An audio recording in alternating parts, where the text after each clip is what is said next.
오늘의 말씀은 마가복음 9장 1절부터 3절입니다. 본문은 예수님의 변화산 사건으로 예수님의 모습은 그 옷이 광채가 나며 세상에서 빨래하는 자가 그렇게 희게 할 수 없을 만큼 희어지시는 변형이 일어났고 모세와 엘리야와 함께 대화하셨습니다.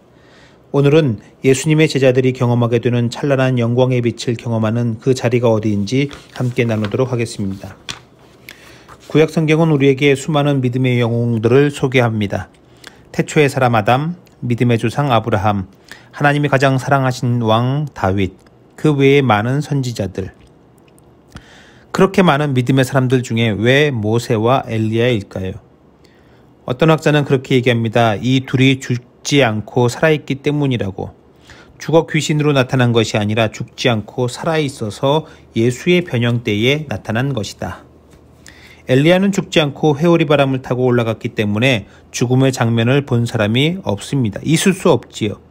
그러나 신명기 34장에 보면 모세가 죽어 모압 땅 골짜기에 장사되었는데 그의 묻힌 곳을 아는 자가 없다고 기록하고 있습니다.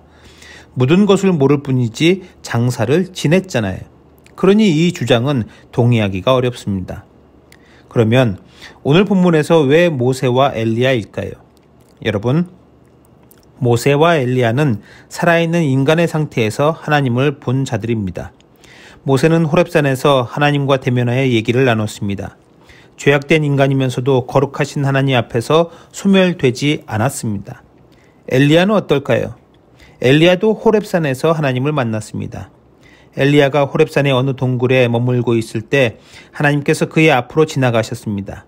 크고 강한 바람이 지나가는데 그 가운데 계실까 봤더니 안 계십니다. 바람이 지나간 후에 지진이 일어났는데 그때에도 계시지 않았습니다. 지진 후에 불이 나는데 불 가운데도 하나님이 계시지 않았습니다. 불 후에 세미한 소리가 들릴 때 엘리야는 하나님이 거기 계심을 깨닫고 겉옷으로 얼굴을 가리고 동굴 밖으로 나가 하나님을 아련합니다. 모세와 엘리야는 살아있는 인간의 표상이고 살아있는 인간이 변형된 예수님을 만나는 신비가 일어난 것입니다. 예수님의 변형이 구체적으로 정확하게 뭔지는 성경이 말하고 있지 않으므로 우리가 알 수는 없습니다. 다만 광채가 나고 매우 희어졌다는 것으로 영광된 상태라는 것을 알 뿐이지요. 신적 영광이 가득한 모습. 오늘 우리의 현실에서 죄된 인간이면서도 하나님의 신적 영광을 경험할 수 있는 유일한 길, 그것은 바로 예배입니다. 예배는 죄악 중에 살아가는 인간이 예수 그리스도를 통하여 하나님의 영광 가운데 들어가는 것입니다. 예배는 하나님을 만나는 자리이고 예배를 통하여 우리는 하나님의 빛난 영광을 경험합니다. 그래서 예배 중에 말씀이 우리를 조명하시고 말씀의 거룩한 조명이 우리의 감추인 죄를 훤히 드러나게 하셔서 회개하게 하시는 겁니다. 세상에서 빨래하는 자가 그렇게 희게 할 수 없을 만큼 훤하게 드러나기 때문에 하나님 앞에서 감출 수가 없습니다.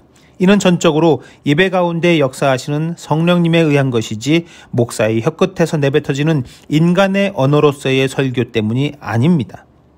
저는 우리 교회의 모든 예배가 하나님의 영광을 경험하고 말씀의 신비가 가득한 예배이기를 소망합니다.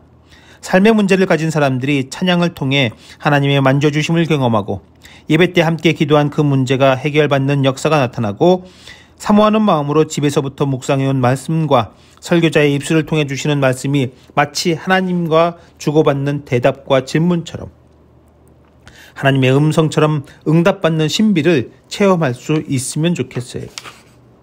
우리가 즐겨 부르는 찬양이 있습니다. 내 눈 주의 영광을 보내. 내 눈 주의 영광을 보내. 주의 영광 이곳에 가득해. 이 찬양의 고백이 우리의 모든 예배 때마다 예배하는 모든 입술을 통해 고백되기를 소망합니다. 그런데 여러분 생각해 보세요. 여러분이 일주일에 한 번 주일날 예배하는 이 한 시간은 엄청나게 귀중한 시간이에요. 이 한 시간에 내가 하나님의 영광을 바라보며 은혜와 감격과 신비를 경험해야 할 것인데 만약에 이 한 시간을 그냥 허투루 흘려보내는 시간이 된다면 그거 좀 많이 아깝지 않을까요?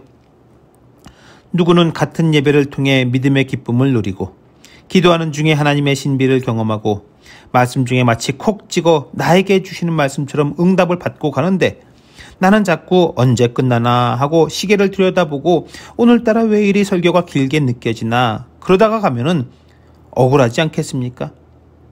아이가 공부를 잘하길 바라면서 값비싼 학원을 보냈다고 생각해 보세요. 그런데 아이가 학교에 가서 3시간을 앉아 있다가 왔는데 비싼 강의는 하나도 못 알아듣고 그냥 멀뚱멀뚱 앉아만 있다고 왔다고 생각해 보세요. 그러면 그 시간이며 돈이며 아깝지 않겠습니까? 예전에 어렸을 때 수련회를 갔는데 다른 아이들이 다 눈물 콧물 빼며 기도하는데 나는 멀뚱멀뚱 그랬던 적이 있습니다. 다른 아이들 기도하는 걸 보면서 그때 정말 억울한 마음이 들더라고요. 누구는 은혜 받고 싶지 않은 줄 아냐고, 나도 저렇게 기도하고 싶고 나도 성령 충만한 게 뭔지 좀 알았으면 좋겠다고 그렇게 기도했고, 감사하게도 그 수련회 때 뜨거운 눈물의 기도와 하나님의 음성을 듣는 경험을 하게 되었습니다. 목사로서 저는 여러분들이 주일 이 1시간 정말 소중한 그야말로 내 인생 최고의 예배가 되면 좋겠습니다. 누군가에게는 오늘 이 시간이 정말 하나님의 영광을 경험하는 예배가 되면 좋겠어요. 저와 여러분, 우리 모두에게 매 주일 예배가 그러기를 간절히 소망합니다.